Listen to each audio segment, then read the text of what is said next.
লহৰ কৃষ্ণলৈ সকলোকে স্বাগতম জনাই আজি পঞ্চম শ্ৰেণীৰ দ্বিতীয় একক মূল্যাংকনৰ প্ৰশ্নপত্ৰ কেনেকুৱা হ'ব পাৰে তাৰ পাঠসমূহ কি আছে এটি ধাৰণা আগবঢ়োৱা হৈছে।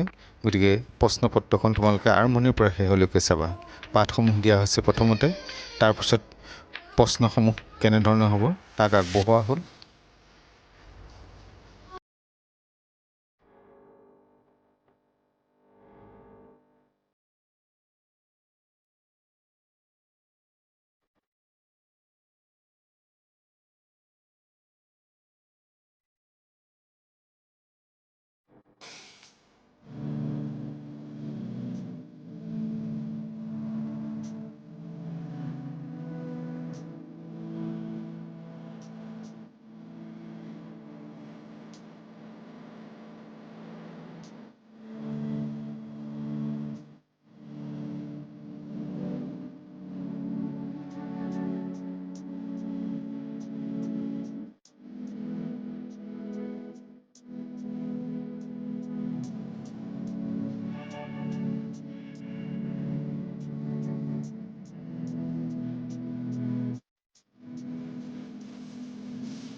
নমো নমঃ।